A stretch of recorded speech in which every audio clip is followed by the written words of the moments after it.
Welcome to Our Last Meal, a podcast on grief, loss, and food. I'm your host, Andrew. In every episode, I talk with a guest about someone important in their life, someone that they've lost, and what role food played in their relationship. This week, I talk with a host of the Authentic podcast, Liz Alper, about her grandmother. We had a chance to talk about parenthood, ups and downs, and of course, her grandmother. I'll give you a heads up that I was under the weather when we spoke, so I apologize in advance for the coughing and any sniffles. But I do want to thank Liz for her patience with me and for opening up about a very special lady.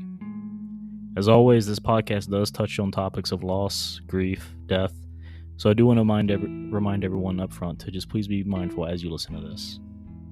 Let's jump over to the interview. Cool.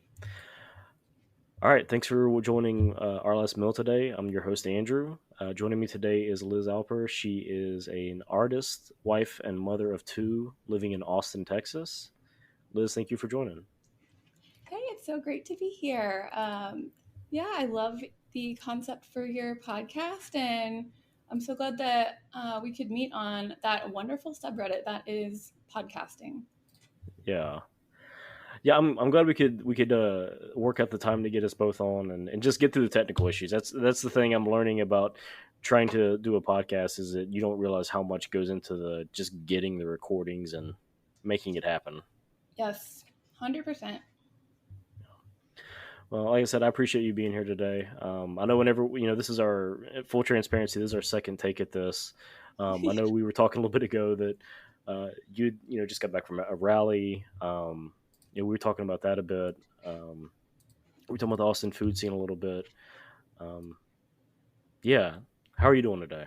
Yeah, I'm good. Like I was saying, I just got back from a gun control rally. I was like on the note of death,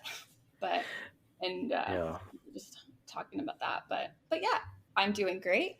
Having a nice Saturday with my family. Yeah, same. I think I mentioned to you before that my wife and my daughter are downstairs watching Beauty and the Beast right now. Yeah. They just it's thankfully they're both incredibly supportive and of me, but it is very much okay. You go do your own thing. My wife still, the concept of me talking to strangers, I think she finds absolutely horrifying because, and I get it, just the idea of just sitting down talking to a person you don't know and just like I'm just gonna talk about the most personal things in life. Yeah, I love it. Those are the best conversations though. And yes, it is so important to have a supportive partner. I'm lucky that Brett does the same for me. Yeah, I mean that it goes a long way. She did tell me one time that, do you want me to listen to your podcast? I told her I would really prefer that you didn't, because that is entirely too much pressure. That's going to be the critic who I'm going to worry about the most. Right. Yeah. Oh, I'm sure she would love it. I haven't. I listened to a few of them and I thought it was wonderful. Well, thank you. I appreciate that. Yeah. Wait, but though too. I mean, so how long have you and your husband been married? We've been married. Well, have we been married 7 years? We got married in 2018. I think we've been together 7 years, and we've been married. So what? 4. 4 years. Okay, we're coming up on 10 years together. 10 years together, 8 years married. But I mean, your partner, like that's the person whose like opinion probably matters the most to you. And so, like I said, I appreciate her support, but I'm always I'm like, okay, she's never gonna judge me, but she's the one who I would be the most worried about. Well, of course. I encourage you to let her listen. I bet that it would bring y'all closer. Well, I might have to do that thing because that's a good point. That's a good point. We talked a little bit, about the topic. I mean, and for me, this was born of losing my grandfather last year, and so she had a front row seat to that. Right. Seeing me going through that. I say me. I don't want to sound like like it's all about me, but I think this has just been part of a grieving process for me, and that's really what this podcast comes down to. Is I want to allow people, even if you've grieved, I think what happens a lot of time is we don't have a chance to really talk about the people we lost, because so often when you lose someone, you think about how people respond, and it's always kind of an awkward, I'm so sorry to hear that, do you need anything? It's never tell me about the person. We don't have a chance to really celebrate people. Yes. I know. I've had that thought too. And my mom is really good about keeping who I'm talking about today, my grandmother, whom we called Grand Randy. But my mom is really good about, just like, just throughout the day, she'll say out loud, like, Grand Randy loved doing this. And like, I really appreciate how she does that.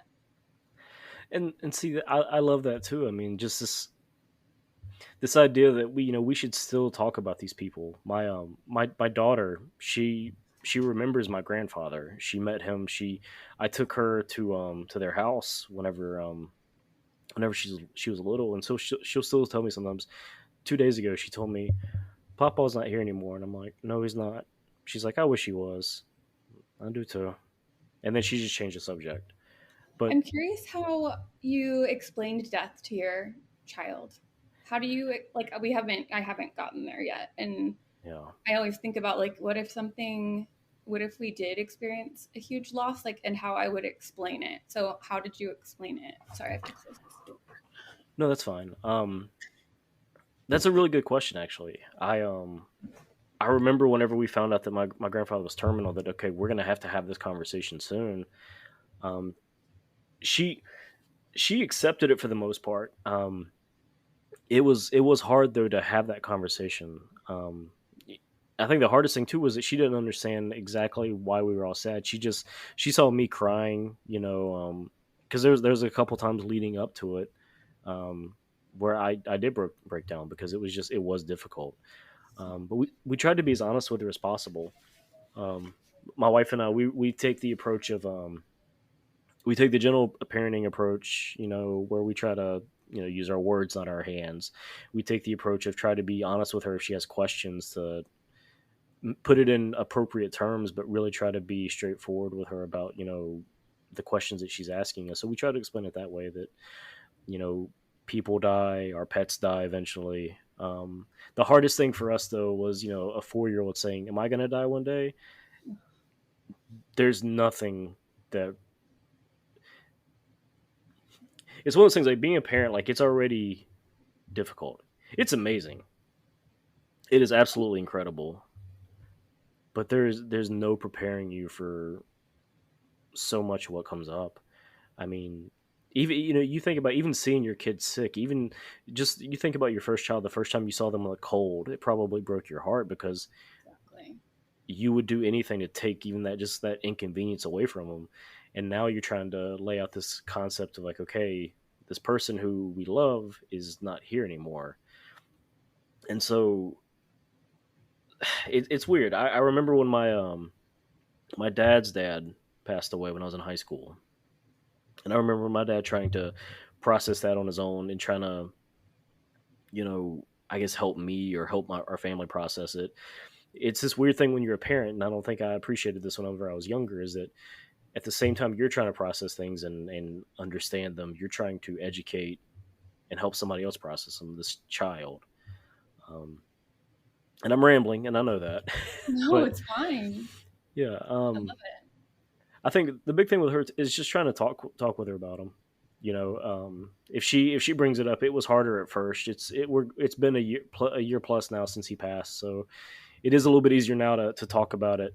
Um, a funny thing I've only told my wife though is we drove past the cemetery one day, and she knew what it was, but she asked me, "What's that?" And I said, "Well, that's a cemetery. That's where people are buried when they pass away." And she immediately, she's like, "Oh," she's like, "That's sad. Let's not talk about that. Let's talk about dinosaurs instead." And so for the next week or two, anytime we drove past the cemetery, she would mention that was a cemetery, but then she would change the subject to dinosaurs. I guess Oh, she she thought that talking about dinosaurs was an effective way to get me to not be sad. Um, oh, sweetie. It's oh my gosh, they're just so sweet. Oh, yeah, that's the thing. Like kids are just pure good. I was talking with somebody about this on the last episode that I recorded, which was that kids when they're born they don't know racism, they don't know hatred, they just love people. mm-hmm. So You pure. know, exactly. You know, Yep. so It's sad to think about exactly that. And obviously, my mind is on the issue at hand, like what I said I attended this morning. But, you know, like it breaks my heart to think about them knowing that knowledge, you know, and there's going to be so much of that in this world. Like this world's awful. And so, yes, that's heartbreaking. Yeah, it's one of those things. It's just really weird feeling of you're so happy to bring that life into this and bring that life forth, right? But then trying to understand, like, okay, there's so much wrong, and you can only control so much, and I don't know. I don't know when or how or if you ever get comfortable with letting them go out into the world, and you know, I don't know, but I know You we're know, not there yet. no, and then you know what I think about is one day they're gonna drive. Like Oh God. how am I gonna sleep at night? And then I think about how my mom like must not have slept, and she's like, nope, I didn't. And so yeah, ugh, I dread that. That's a great example. Like the driving thing. Just I'm sure you've had this moment as a parent. Just the realization that all those times your parent said, something to the effect of, "Well, I trust you. I don't trust everybody else," or Yes. I've had that thought, and it pissed me off just to know that okay, my parents were right when they said that, and it wasn't me that they didn't trust. You, sorry, you Yeah, understand it more as a parent, yeah. it's like, yep, I get it now. Yes, it's incredibly difficult to be a parent. It's a beautiful thing, but man, that there's always a you know, you know, uh, what am I thinking of? It's like what's that saying? It's like as below, so above. Yeah, And it's like just there's just always a balance in life. Even like scientifically, like when you talk about like atoms and stuff. But anyways, like there's if it's so good on here, like there is a flip side, and yes, that flip side is so difficult. that's an interesting way to put it.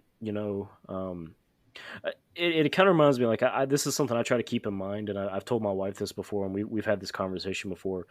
Like, last year was a good example of life is very much a roller coaster, and that you have really high highs, really low lows. Those ups and downs. They're there. It's going to ebb and flow. I remember us talking about it. The first half of 2021, my grandfather was diagnosed with cancer. We both got COVID. We were both stressed out about new jobs. Lost my grandfather. Hmm. That was the first half of it, and there was a certain point I just remember thinking, like, how much more can we take? I mean, my God. I know. And then the second half of it, we bought a new house. We moved in there. We put our daughter in kindergarten, and it was so crazy to me to think just how much different and better it was, like from one half of the year to the next. Yes, yes, I know what you mean. But it's that same idea you're thinking of, that as below so above. I can never I know the I know the phrase you're talking about, but I can't Yeah, remember. yeah, it's just like that. Um, let's see. I better start talking about my grandmother soon because I can hear my kids waking up. Sure. I mean, like we still have plenty of time, but Yeah, so well, let's go ahead and switch over then. So this is our last meal, so we do talk about and celebrate people that we've lost, and try to tie it back to our connections to them through food. I think I've talked about this on previous episodes, and you and I've talked about this idea that whether we acknowledge it or realize it or not, there are connections that we make with important people in our life through meals that we share with them, through food that we share with them. So who are we going to talk about today? So today I'm coming to the table with I'm not coming to the table with her because she's passed away, but I'm going to be talking about my maternal grandmother, who we called Gran Randy. Her name was Mary Ellen Randall Caldwell, hence the name Gran Randy. And she was an absolutely wonderful woman. Um, she, her story is so interesting because, let's see, so she had my two uncles, and then she got pregnant with my mother, and so this is 1954, and she um, contracted polio. Um, and so when my mom was born in November of that year, my mom was taken home to a nurse and her dad and her family, but a nurse was there until my grandmother came back, she said, in February to a 4-month-old, and Oh, wow. And she was in a wheelchair. Not a wheelchair. Well, she used a scooter, but anyway, she did. So she just didn't have. Her legs were paralyzed from 1954 until she passed away in 2000. Oh, sorry, Mom. I think it was 17. And but she. Oh, I was going to tell you this story. I think I mentioned it in the email, and I was like, no, I'm going to save it for the pod. One of our favorite stories about her is, well, she never let her disability affect her in any way. Like, even mentally, she just never even pictured herself as handicapped. And so as far to go, she went to the doctor one day, and he was like assessing her, and he said, now, do you have any chronic illnesses or pain or anything? And she goes, no. And he goes, well, I see that you're in a wheelchair. She didn't view that as chronic. Yeah, she just didn't let it affect her. I mean, she was a very Christian woman, and I think that her faith got her through a lot of that stuff. I mean, for me, I'm not religious, but I love that for her. Like, she just had so much faith, I think, and it just never got to her. So she was a really strong, incredible woman. It's funny you talk about that, because my grandfather, similar, was very religious, and I'm like you. I'm not. I don't have an issue with anyone who is religious. I think that there's a lot of positive that can come from it. But it's I always think about like how that helps people through those times. I mean, and that's incredible. I mean, especially just the idea that for 60 plus years, she was in a wheelchair, and she still just kept her spirits up. Yeah, kept her spirits up. And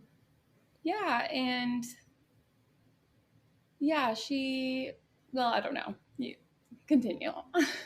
No, I guess I need to be ahead. asked questions. No, and that's the thing. There are questions asked, but really, this is a space to talk about her. So if stream of conscious is fine.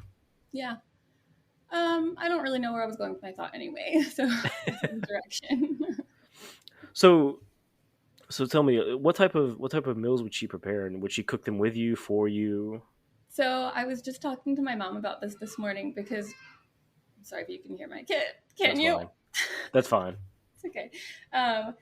Anyways, I was, we were waiting for our lift, and I was telling her that I was going to do this with you today. And so I was kind of talking to her about Grand Randy and asking her all these things. And I asked her just that. And, they had a maid, first of all, that kind of prepared their meals. But she said that she loved to bake. My mom said that she would always be in the kitchen baking a cake or any kind of baked good. And she had a real sweet tooth. And I mean, like, when she lived with my parents and my aunt and uncle, who lived close together, in separate houses. I don't know. Lived with them the past few years of her life, when she really needed care. Well, and then she went to a nursing home for, I think, the last maybe 6 months of her life. And she would always just be eating candy or ice cream. And so anytime we get little, like, I don't know if you, I don't know. She liked Bluebell ice cream, and they come in like these tiny cups. Yeah. And so anytime we get those, we'll send it a picture of that in our group text, like the family chain, and be like, thinking of Grand Randy. And I love that. So yeah, she loved sweets. And I guess I don't have a lot of memories of her like preparing food, because I think whenever she was here, my mom would be the one cooking, because, and she and my grandfather lived in Arkansas my whole life. And so when we would see each other, she'd be at my house, and I'm sure my mom was like taking care of her and cooking. But Yeah. But I do have fond memories of just Thanksgiving and Easter with her at the table, and it was always so special to be at the table with her because we didn't see her often, and so yeah. Well, it's one of those things too. I don't think it's always just like, it doesn't have to just be food that they've prepared from scratch. I talk about in the pilot episode, my own grandmother, who she thankfully is still with us, though she's not in the best of health. But there was just certain things that she would always have at her house. For me, the big one was Little Debbie donut sticks. So you the little Bluebell ice creams. There are just certain things like if I think about I'll see them from time to time at the store, and I'll buy them occasionally.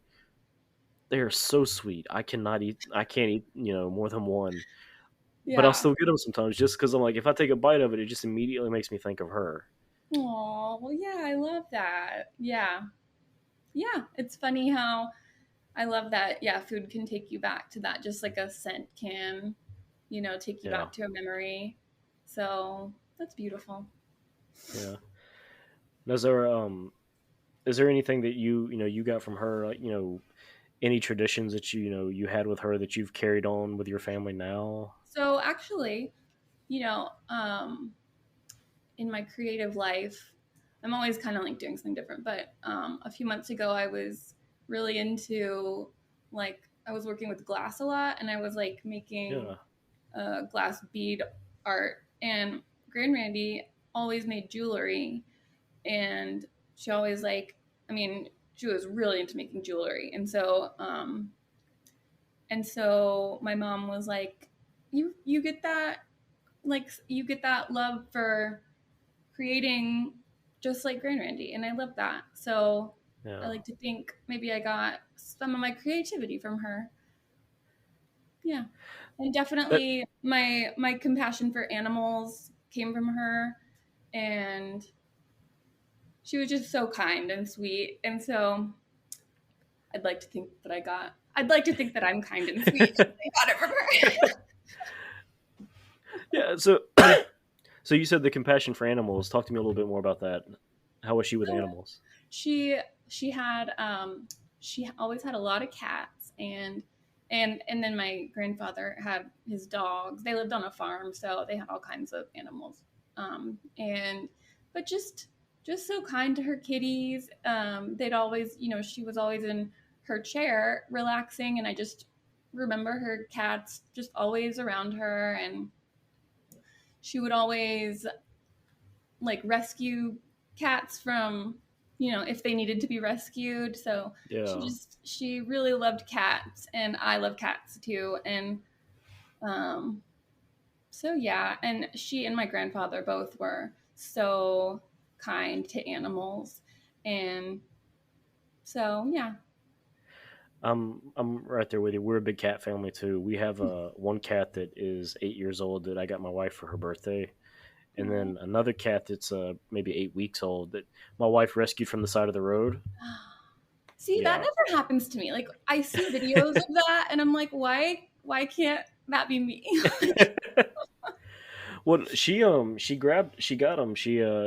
He was almost run over by a couple vehicles, and she stopped the car, got out to go check on him, and he was just shaking. He was just so scared, and she's like, "You're coming home." Think of that human that put that cat there. See, I don't understand how somebody can treat an animal that way. I will never understand that. No. I was just wearing my shirt yesterday that says, "Be kind to animals or I'll kill you," and that is how I feel. Like, truly, man, I've kind of devoted my life in a way to animals. Like, I worked as a vet assistant, and that is actually the job that I'm going back to now that we got the little ones in daycare. But and I have a 200-pound pig in my backyard. Oh wow. Okay, so what's the pig's name? I have to. Eleanor. That's a great name for a pig. That is a great pig name. Yeah, and I'm always kind of like rescuing any kind of animal that will come to me. I'm gonna rescue it. So any animal that will let you rescue it, you're going to rescue. Yeah. That's Yeah. funny. No, so that's awesome. It's one of those things. I think that's a true marker of how a person is, like how they treat animals. You know, Absolutely. so the fact that to me, it sounds like the fact that she was such an animal lover and she just had that kind spirit towards them. I mean that. Yes. Yes, she was very, when I think of her being an aura, it's just so warm and soft and sweet. And Yeah. yeah, she's just, she was just your classic grandmother, just a warm, well, I want to say a warm bosom to come, but you know what I mean. So Yeah. yeah, it was very So warm. yeah, and I know you said that you were talking to your mom and some other family members about her. Was there anything that they told you about that was maybe surprising, or that you had forgotten about, or how did they feel about the idea of you going on a podcast and talking about her? Oh, they loved it. I can't wait for them to hear it. We're all going to love it. And no, they didn't tell me anything surprising because we all talk about her a lot, um and we knew her well. And so no, I don't, but I do love, one of my favorite things to do is when I go down to my parents' house, and they live just like 10 minutes south in the same house that I grew up in. And um, my family calls me the family historian because when I go out there and have I have some wine, I go straight to the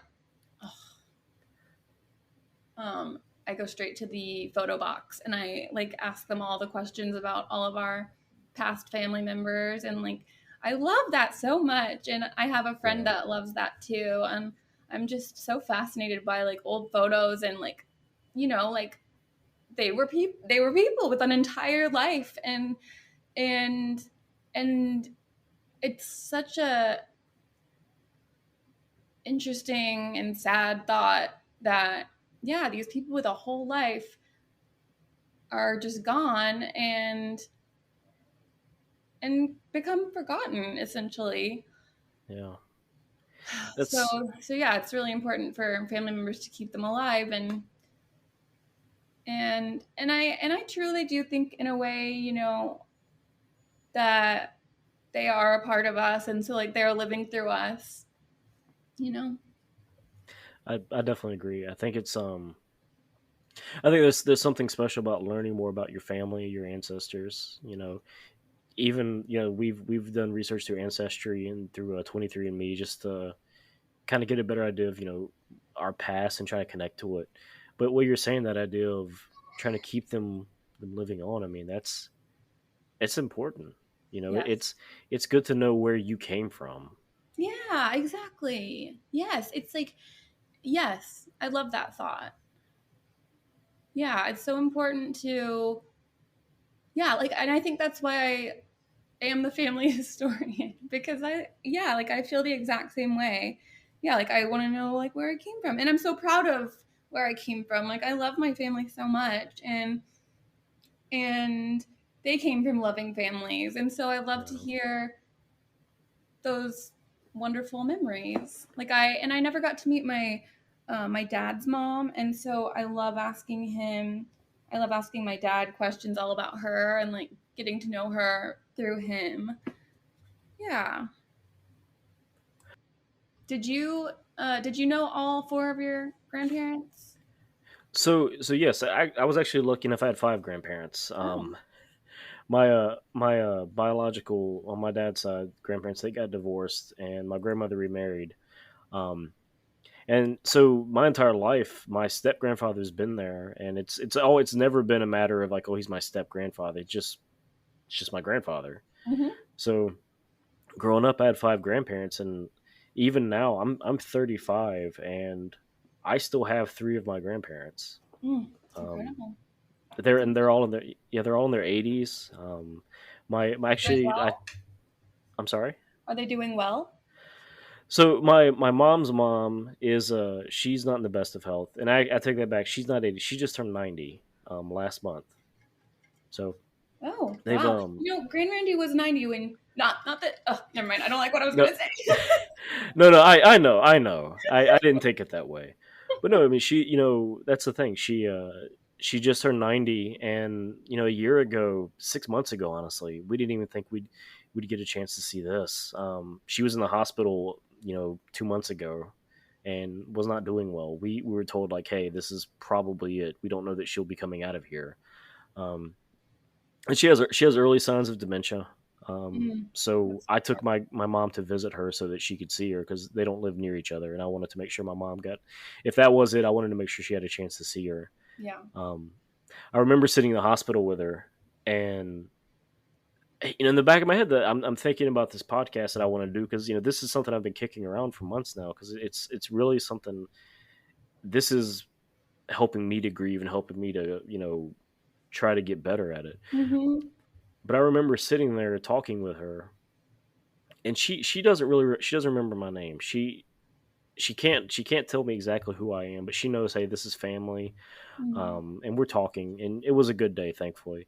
But I remember I was talking to her, and I just started talking to her about just being at her house when I was a kid, growing up, and just some of the things that she used to feed us. And because again, I go straight to food when I think of like these memories. And I'll never forget this. My grandmother, she just looked up at me, she just smiled at me, she put her hand on my face, and I've never seen a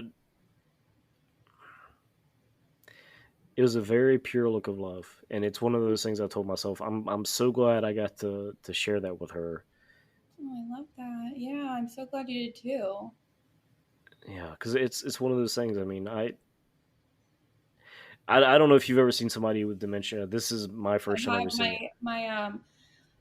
my dad's dad died of Alzheimer's, Yeah, so it yeah. is such a hard thing to deal with, and my favorite podcast, it's called Sharp Tongue, but she lost her dad to Alzheimer's, and so she talks a lot about that, um, and I'm honestly terrified of that happening to my parents. Like, I can't imagine how that feels, if your parents can't remember you.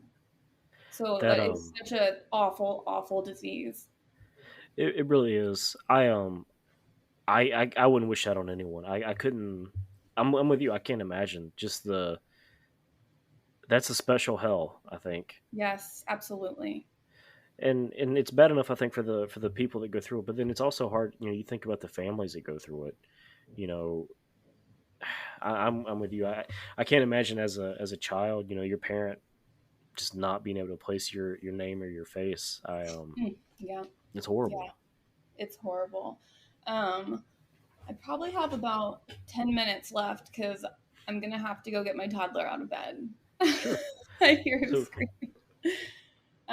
But yeah, I love this. I would totally come on and do this again. I love talking about exactly this, like past loved ones, and even just the concept of death. I've always been fascinated by it, and like even like I was saying this recently to one of my friends, and she was like, "Yeah, you've always been like fascinated by morbid like death things." And I think it's because when I think about it psychologically, I have a huge fear of death, kind of same. like, and so I think that's where my like fascination with it comes from. And like I love like paranormal stuff and like all that kind of stuff. So I'm into death. Yeah. So for me, it's.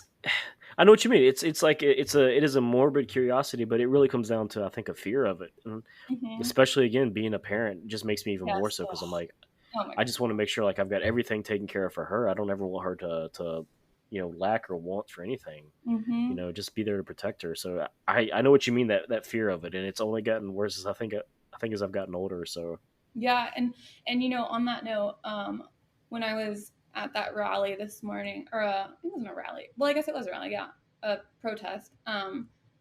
There was a father there, and he was a father of one of the children that was shot in Uvalde and killed. Um, and mm, he and her sister spoke too, and she said, she got up there and she said that she woke up that morning and they all, like her and her sister, always kind of pass each other in the bathroom. And she said that morning she like didn't say goodbye or something like before school, because she went to high school and she and her sister went to Robb Elementary, and she said, I think that'll haunt me for the rest of my life. And oh my God, like just thinking of these children even having to have these like thoughts, like I could cry. That's But I heartbreaking. won't. People that listen to my podcast are like, that's shocking, because I cry like every day. I'm always talking about like something that made me cry. I was actually thinking I'm gonna make a segment like called like why I cried today. Well, so it's funny, the idea of crying. I mean, I think especially like I don't know, like I think there's an idea that like it's not masculine to cry, it's not manly to cry, and I've even talked to my wife about this. Like I want a model for my daughter. I mean, sometimes you gotta cry, you gotta let it out. Yeah, you can't bottle that up. Crying. I love crying. Let me tell you. In fact, yesterday I was like dealing with some kind of like emotional stuff. Actually, my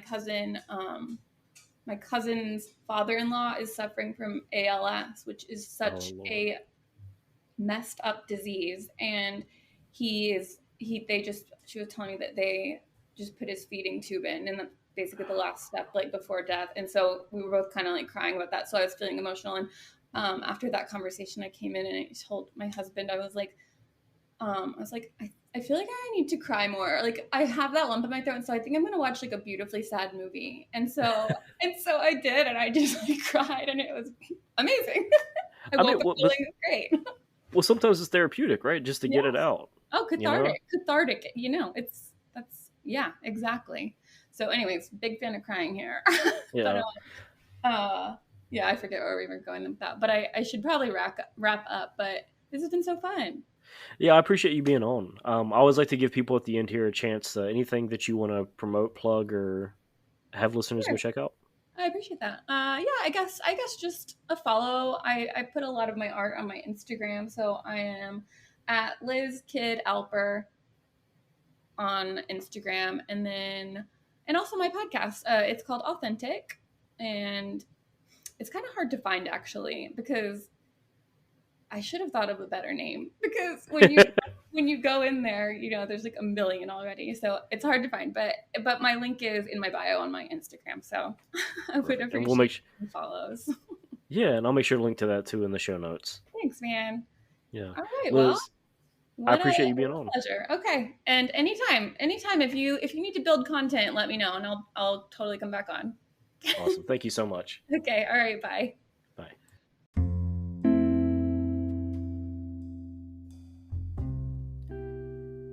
Okay, that's our last meal for the day. Thanks again to Liz for coming on and sharing her story. Please be sure to go and have yourself a good cry and listen to her podcast, Authentic, on Spotify. I'm going to be posting a link to that in our show notes. You can also check her out on Instagram at Liz Kid Alper, LizKiddalper. You can also follow Our Last Meal on Twitter and Instagram at Our Last Meal Pod, or visit us at ourlastmeal.com. And if you're interested in being on the podcast, you can also reach out by clicking on Share Your Story, or send us an email at ourlastmealpod@gmail.com. So everyone, I appreciate you listening. Please, if you have a chance, go and rate and review on whatever platform you listen to podcasts on. It really does help the show. And otherwise, I will talk to you next time, and go share a meal with someone you care about.